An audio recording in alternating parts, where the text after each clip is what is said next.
Welcome back दोस्तों। हम पढ़ रहे थे मटेरियल कॉस्ट मैनेजमेंट, करेक्ट। आगे बढ़ने से पहले मैं उम्मीद करता हूं कि आप लोग, जो मैंने आपको एक रफ आइडिया दिया था अबाउट फैक्ट्री वर्किंग, मैंने आपको अलग अलग डिपार्टमेंट्स के रोल्स समझाए थे जो मटेरियल कॉस्ट कैलकुलेशन से रिलेटेड है, राइट। उम्मीद करता हूं कि वो आपके दिमाग में क्लियर है। एट द सेम टाइम मैंने आपको कहा था कि हम इस टॉपिक में मटेरियल कॉस्ट मैनेजमेंट पढ़ने जा रहे हैं, यानी हमारा फोकस सिर्फ मटेरियल कॉस्ट कैलकुलेशन का नहीं है, मटेरियल कॉस्ट कंट्रोल और रिडक्शन का भी है। तो वही पर्पस से आगे बढ़ते हुए इस चैप्टर को अब मैं डिवाइड करूंगा 3 हिस्सों में, ओके। जैसा कि आप यहां पे देख सकते हैं, पहला हिस्सा होगा इन्वेंट्री लेवल्स का। बहुत आसान सा टॉपिक है, you can easily score, that is a bonus topic for all of you, okay। Inventory levels में हम करने ये वाले हैं कि जो स्टोर्स इंचार्ज है वो बेचारा इतने सारे चीजें हैंडल कर रहा है, there are so many varieties of raw materials and he is responsible to maintain all of them। तो हम क्या करेंगे, उसे लेवल्स के फॉर्म में पॉइंट ऑफ एक्शन सेट करके देंगे। What you mean by that? Point of action मतलब जैसे कोई एक पर्टिकुलर लेवल पे आपका मटेरियल पहुंचेगा, वो बंदा ये जान लेगा कि अच्छा यहां पहुंचा है, now I have to take so and so action. तो अलग अलग एक्शंस के लिए अलग अलग लेवल्स सेट किए जाएंगे। So what is that? We will be seeing that, very simple. दूसरा जो है उसके बाद है ईओक्यू, जो एग्जाम में काफी ज्यादा आता है, हम इसी से शुरुआत करने वाले हैं। सो देखेंगे इसको अभी। एंड तीसरा जो पार्ट होगा वो होगा अकाउंटिंग पार्ट, जो कि आपके लिए काफी आसान हो जाएगा। क्यों? देखिए भाई, अकाउंटिंग पार्ट में जो हम देखने वाले हैं वो ये है, आप ये मत सोचो कि आप जर्नल एंट्रीज या लेजर पोस्टिंग या फाइनल अकाउंट्स वो सब बनाने वाले हो। नो नो नो, वो सब नहीं है। अकाउंटिंग में क्या होगा, जब मैंने मटेरियल खरीदा तो मटेरियल को कोई ना कोई अमाउंट पे मैं एंट्री करूंगा, तो वो अमाउंट कैसे कैलकुलेट करना, ठीक है। देखो भाई, it is not just cost, there is some difference between cost and historical cost. So वो हिस्टोरिकल कॉस्ट कैसे कैलकुलेट किया जाता है? There is a terminology used as landed cost. How to calculate that? All right. At the same time, अगर मैंने material purchase किया तो उसके बाद मैं उसे सेल भी करूंगा या कंज्यूम करूंगा। अगर मेरा ट्रेडिंग कंसर्न है, मैं मटेरियल को सेल करूंगा। अगर मैन्युफैक्चरिंग कंसर्न है तो मैं मटेरियल को कंज्यूम करूंगा। याद है आपको, फैक्ट्री में मैंने आपको बताया था कि भैया प्रोडक्शन डिपार्टमेंट का बंदा स्टोर्स में आएगा, स्टोर्स डिपार्टमेंट से मटेरियल इश्यू किया जाएगा। ये जो इश्यू है यही आगे चल के आपके कॉस्ट शीट का रॉ मटेरियल कंज्यूम्ड बनता है। Raw material consumed, right. इसी से हम कॉस्ट शीट की शुरुआत करते हैं। I hope you remember, okay. तो ये जो मटेरियल कंज्यूम्ड है, इसे इसका अमाउंट तो हमें क्वेश्चन में हमेशा दिया रहता था, ये कैलकुलेट कैसे किया जाएगा, this is what you will be learning here, alright. तो अकाउंटिंग में हम लोग देखेंगे बहुत अलग अलग चीजें। जैसे अगर मैंने मटेरियल परचेस किया और उसके रेट अलग अलग है, तो इशू करते वक्त मैं कौन सा रेट लेके आगे बढ़ूंगा। So you will be learning about that. In fact you have already learned about that at CPT level. अलग अलग तरह के मेथड्स होते हैं, FIFO method, weighted average method, LIFO method, etcetera etcetera. तो वो सारे बातें आएंगे अकाउंटिंग में, ऑलराइट। तो this is what we are going to cover, और शुरू करते हैं with the very first part, that is EOQ, alright. ठीक है, अब ईओक्यू क्या होता है? Very simple. ईओक्यू का मतलब होता है economic order quantity. Economic order quantity. तो भाई इतना तो कम से कम हमें समझ में आ रहा है कि यहां मैं क्वांटिटी का कैलकुलेशन कर रहा हूं, यानी मेरा आंसर यूनिट्स में आने वाला है। यहां मैं रुपीस में कोई कैलकुलेशन नहीं कर रहा हूं, राइट। इकोनॉमिक ऑर्डर क्वांटिटी क्या होता है? अरे भाई सिंपल है, it means the quantity to be purchased, जो मैं परचेज करने वाला हूं, कितने यूनिट्स खरीदे जाए, राइट। तो economic order quantity is the quantity of the material to be purchased. जो भी मटेरियल मैं परचेज कर रहा हूं, कितने मटेरियल में परचेज करूंगा। कितने मटेरियल परचेज करूंगा मतलब एक बार में, इन वन ऑर्डर। एक ऑर्डर देते वक्त कितने यूनिट्स परचेज किए जाए। सिंपल, इस डिसीजन को कहा जाता है इकोनॉमिक ऑर्डर क्वांटिटी, ठीक है। चलिए भाई एक एग्जांपल लेते हैं। आप लोग अगर अपने घर की बात करें तो घर पे भी हम लोग बहुत सारे किराना आइटम्स परचेस तो करते ही है। अब अगर one of the common items like rice, चावल, आप चावल अगर खरीद रहे हैं तो कुछ लोग होते हैं जो साल भर का रिक्वायरमेंट एक साथ परचेस कर लेते हैं। May be 50 kgs rice, 100 kgs rice एक साथ परचेस कर लेंगे, डिपेंड्स, उनका जो भी रिक्वायरमेंट है उसके मुताबिक परचेस करेंगे।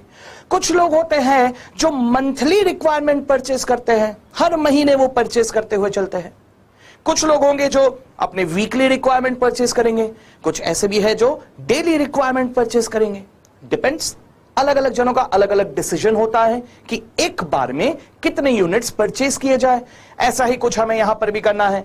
जो मटेरियल, आप सोच के देखिए, मैं बिजनेस कर रहा हूं, बिजनेस के लिए मुझे जो फिनिश गुड्स लगेगा, उस फिनिश गुड्स को मैन्युफैक्चर करने के लिए मुझे रॉ मटेरियल लगेंगे, करेक्ट। जैसे फॉर एग्जांपल, एक यूनिट फिनिश गुड्स बनाने के लिए मुझे 2 kg रॉ मटेरियल लगते हैं। एक यूनिट बनाने के लिए 2 kg। अब मैंने कुछ टारगेट बनाया। क्या टारगेट बनाया कि सपोज कि मुझे 50,000 यूनिट्स फिनिश गुड्स के बनाने हैं, तो 50,000 यूनिट्स बनाने के लिए मुझे 1 लाख kg रॉ मटेरियल के लग जाएंगे। अब ये 1 lakh kg of raw material, इसी को मैं कहूंगा मेरा requirement. Okay, now we will talk in annual terms, क्योंकि अकाउंटिंग में एनुअल टर्म्स में होता है। तो suppose 50,000 is my annual target, so 1 lakh kgs will be my annual requirement. Alright, अब मेरे 1 लाख kg एनुअल रिक्वायरमेंट तो है, मुझे 1 लाख kgs लगेंगे। अब मैं पूरे 1 लाख kgs एक साथ खरीद लूं, या मैं 50,000 करके 2 बार में खरीदूं, या 10,000 करके 10 बार में खरीदूं। This is the decision to be taken. Okay, एक बार में मैं कितने यूनिट्स परचेस करूं। तो इस डिसीजन के लिए बात जो हमें ध्यान में रखना पड़ता है वो ये है कि मुझे डिसाइड करना है, taking into consideration that my overall inventory cost is minimum. Overall inventory cost is minimum, कहने का मतलब units to be purchase at one time so that the annual material cost is minimum. अब यहां भूलना मत, annual material cost में सिर्फ purchase cost नहीं आता, where annual material cost includes the purchase cost plus the ordering cost plus the storage या carrying cost।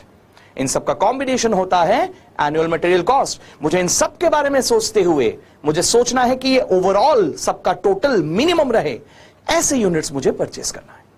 So that's a decision making area.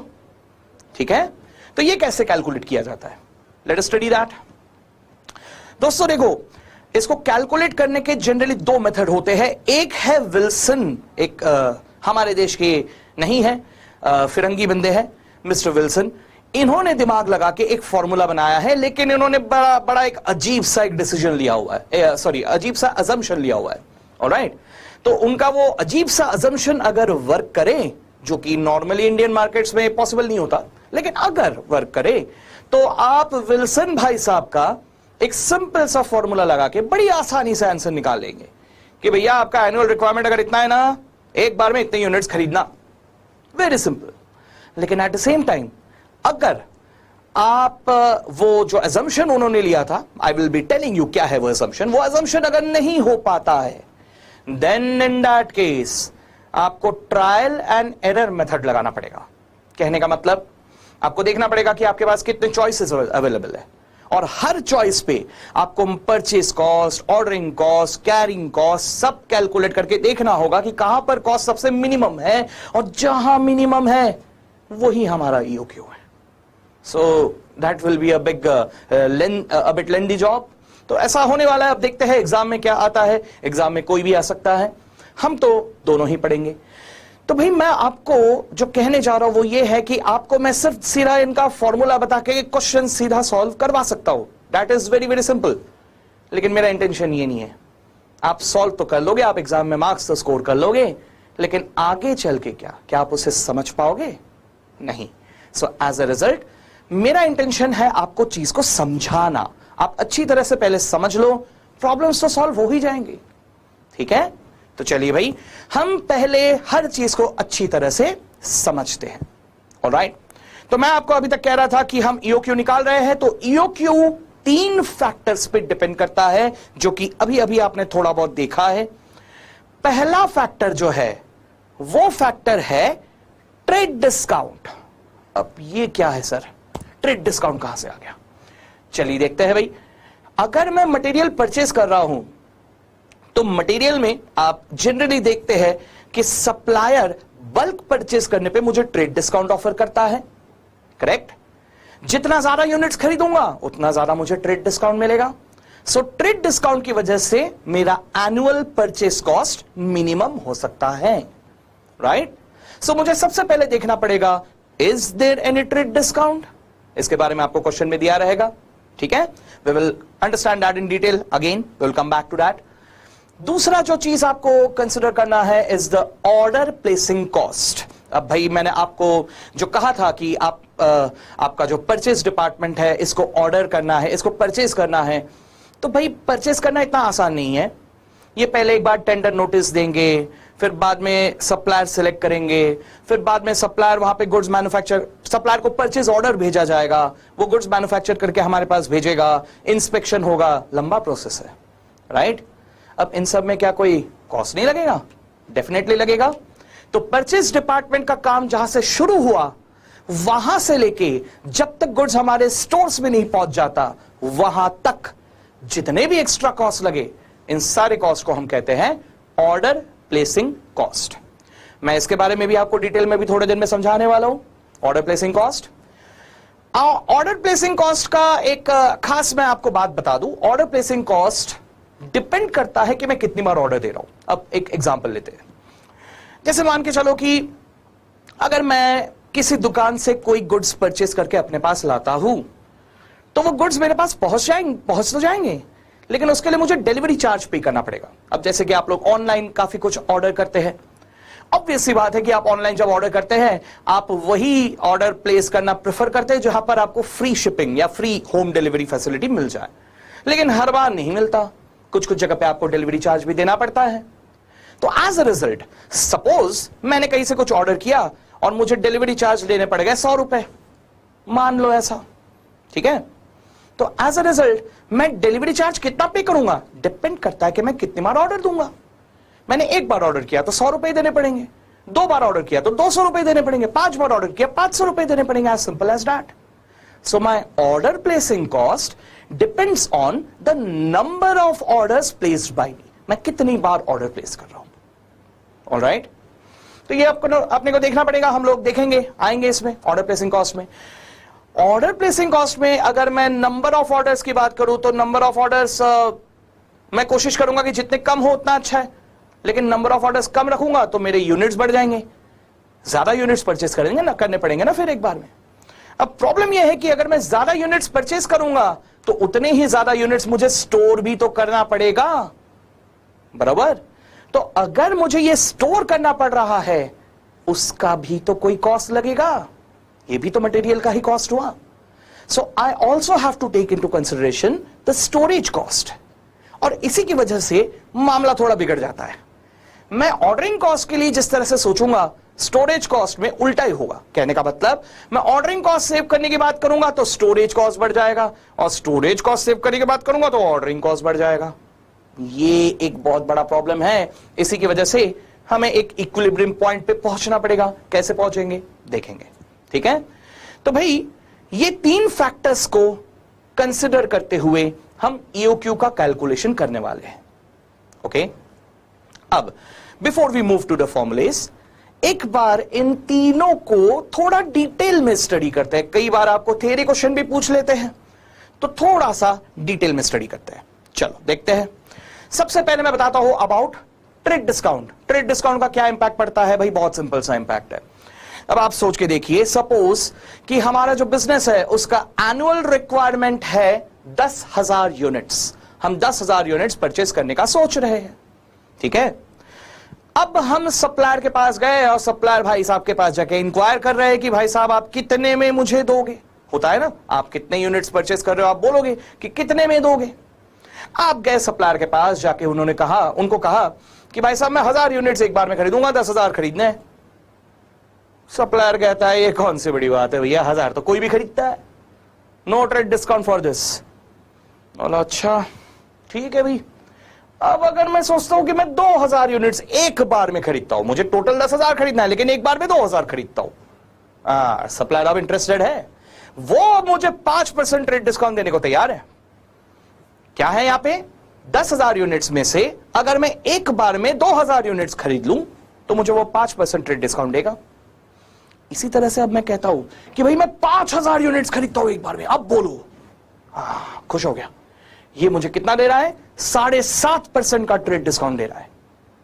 तो मैं बोलता ठीक है भाई साहब, अगर मैं पूरे 10,000 यूनिट्स एक साथ खरीद लूं तो ये मुझे 10% ट्रेड डिस्काउंट देने को तैयार हो गया है। तो क्या ऑब्जर्व कर रहे हैं आप, जितना ज्यादा यूनिट्स में खरीदूंगा सप्लायर उतना ही ज्यादा मुझे ट्रेड डिस्काउंट देगा, और जितना ज्यादा ट्रेड डिस्काउंट मिलेगा मेरा एनुअल परचेस कॉस्ट उतना ही कम हो जाएगा। राइट?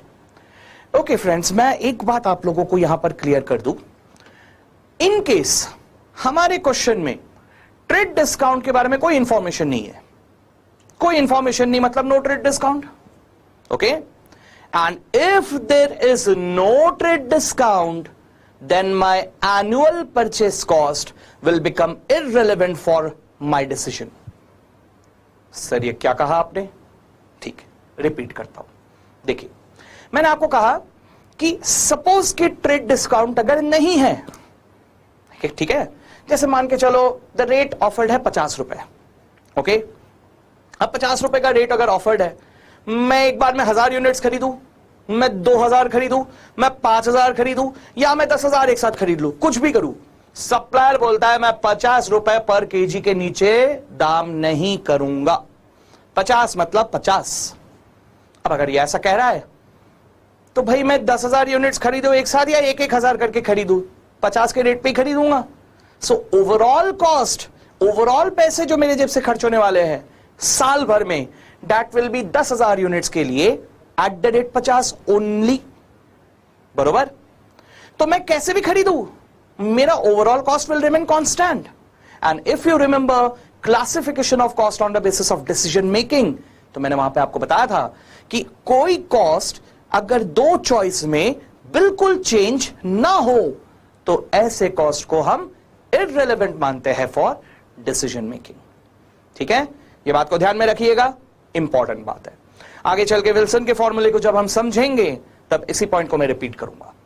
ऑलराइट, चलिए, तो आई होप कि ट्रेड डिस्काउंट आपके दिमाग में क्लियर हुआ, क्या होता है ट्रेड डिस्काउंट और उसका क्या इंपैक्ट पड़ता है।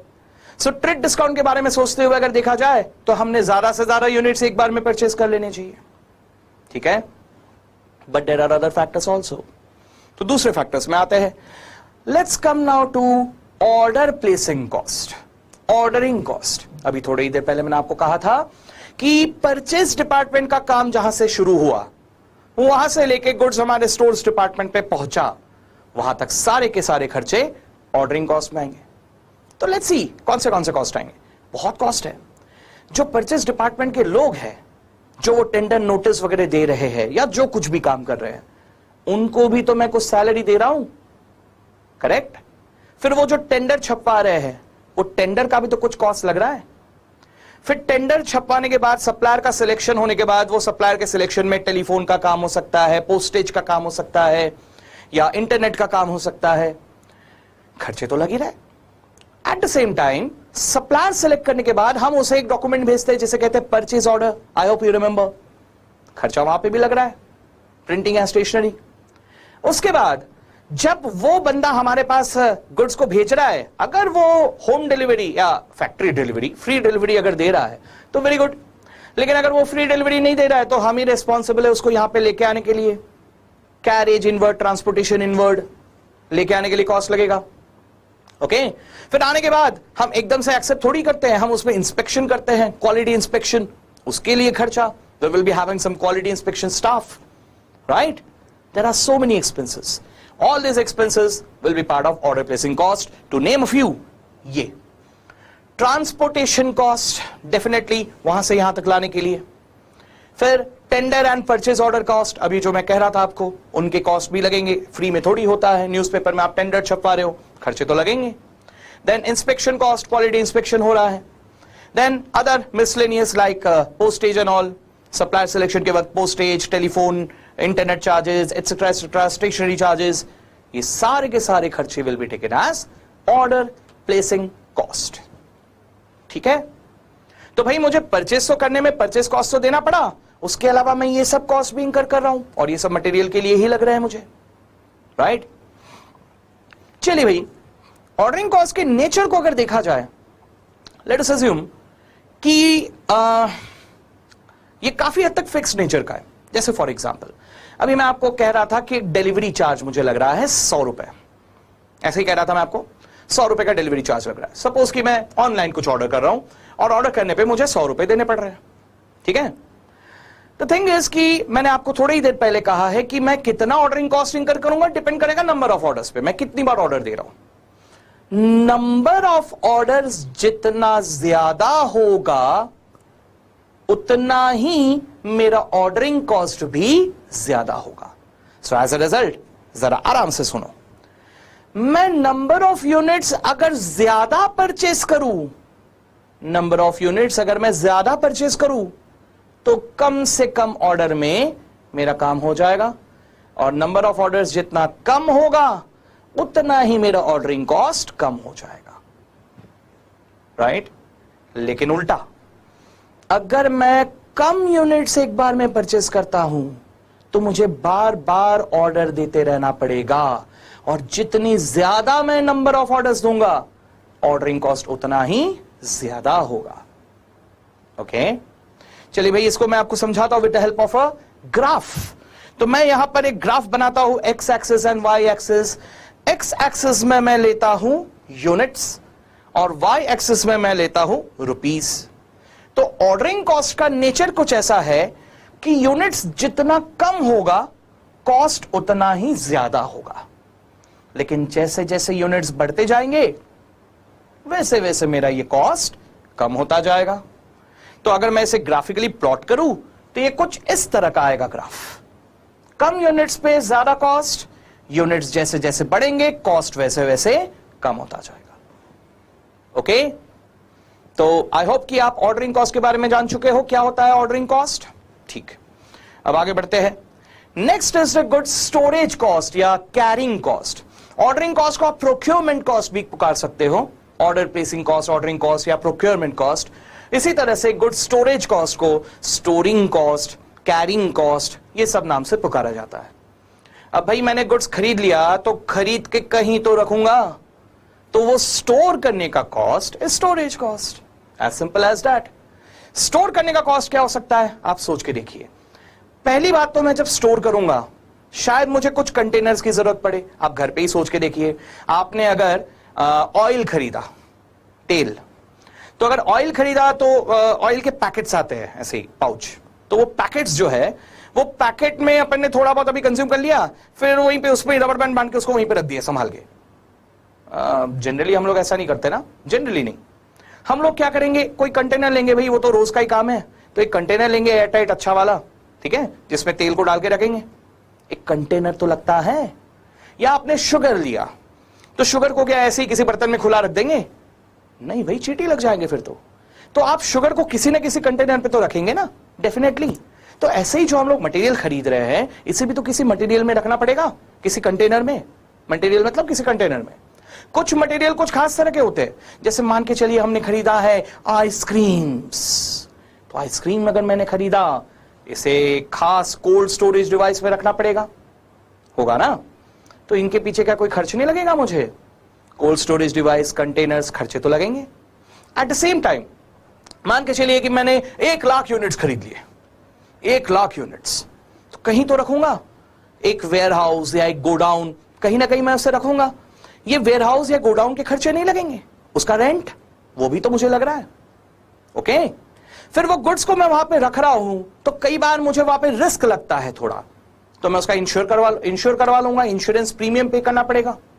ये सारे के सारे खर्चे are taken as part of goods storage cost. तो टू नेम अ फ्यू, ये सब होते हैं, जैसे कि आप देख रहे हैं, कॉस्ट ऑफ कंटेनर या कॉस्ट ऑफ स्पेस, यानी कॉस्ट ऑफ गोडाउन या warehouse, whatever. Then obsolescence loss. अब ये क्या होता है, what you mean by obsolete? Obsolete होना यानी यूजलेस हो जाना, यूजलेस। तो एज अ रिजल्ट अगर मैंने मटेरियल परचेस किया ड्यू टू एनी रीजन, अगर वो मटेरियल पड़े पड़े यूजलेस हो गया तो वो तो मेरे लिए लॉस हो गया। इस लॉस को भी हम पकड़ते हैं एज अ स्टोरेज कॉस्ट। ठीक है, इसी तरह से इंश्योरेंस, अभी मैंने कहा था स्टॉक का इंश्योरेंस करवा रहे हैं, that is also storage cost. और एक और जो मैंने यहां पे लिख के रखा है which is very very important, सबसे कॉमनली आपको यही दिखाई देगा, क्या है ये? Interest on loan oblique cost of capital notional. अब ये क्या होता है सर?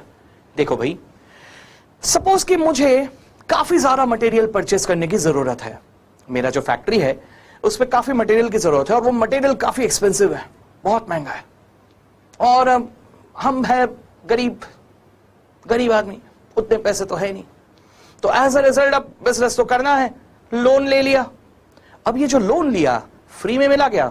नहीं ना, मुझे इंटरेस्ट तो पे करना पड़ेगा। तो ये जो इंटरेस्ट पे कर रहा हूं, इस इंटरेस्ट को भी माना जाएगा as a storage cost. Sir principal का क्या? भाई पहले ही क्लियर कर दूं, कॉस्ट अकाउंटिंग में पर्सनल अकाउंट या रियल अकाउंट का कोई काम नहीं। ठीक है, यहां हम बॉदर्ड है only about nominal accounts, cost and income, बस। ठीक है, तो अगर आप प्रिंसिपल पोर्शन पे कर रहे हो तो वो तो आपके पर्सनल अकाउंट का मामला हो गया भैया, उसको रहने दो, वो फाइनेंशियल अकाउंटिंग में देखा जाएगा। यहां हम कंसर्न है ओनली अबाउट इंटरेस्ट। ठीक है सर, ये इंटरेस्ट को आप स्टोरेज कॉस्ट करके क्यों मान रहे हैं? वेरी सिंपल सी बात है, इंटरेस्ट क्यों पे किया? मटेरियल परचेस किया इसलिए ना, मटेरियल परचेस करने के पैसे नहीं थे इसलिए इंटरेस्ट पे किया ना, तो उस इंटरेस्ट पे करने का कारण मटेरियल होने की वजह से इस इंटरेस्ट को मटेरियल का कॉस्ट माना जाएगा। ठीक है, और मटेरियल का कॉस्ट मतलब ऑर्डर कॉस्ट तो मान नहीं सकते, इसलिए इसे माना जाएगा स्टोरेज कॉस्ट, कैरिंग कॉस्ट। ठीक है, अब बात को समझिए, ये जो इंटरेस्ट है ये एक्चुअल भी हो सकता है या नोशनल भी हो सकता है। What do you mean by that? देखिए बात को समझिए, अगर मैंने एक्चुअल लोन लिया तो मुझे इंटरेस्ट तो देना ही पड़ेगा, that is my actual interest. लेकिन मान के चलिए कि मुझे लोन ना लेना पड़ा, मेरे पास पैसे है, I have money, sufficient money मेरे पास है, तो भी जरा सोचिए, if I am talking about a very expensive material और मैं इतना सारा मटेरियल एक साथ परचेस कर रहा हूं, तो मेरे जेब से इतना सारा पैसा भी तो खर्च होगा, करेक्ट? अब अगर इतना सारा पैसा वहां पे खर्च हो गया, जबकि मैं उस मटेरियल को थोड़ा थोड़ा करके इस्तेमाल करने वाला हूं, उस पैसे का यूज मुझे एकदम से नहीं मिला, लेकिन कहना ऐसे कि मेरे जेब से अच्छा खासा पैसा वहां ब्लॉक हो गया। अगर पैसा ब्लॉक हो गया तो भाई उस पैसे पे जो मैं इंटरेस्ट कमा सकता था, उस इंटरेस्ट कमाने के अपॉर्चुनिटी को मैं गवा बैठा।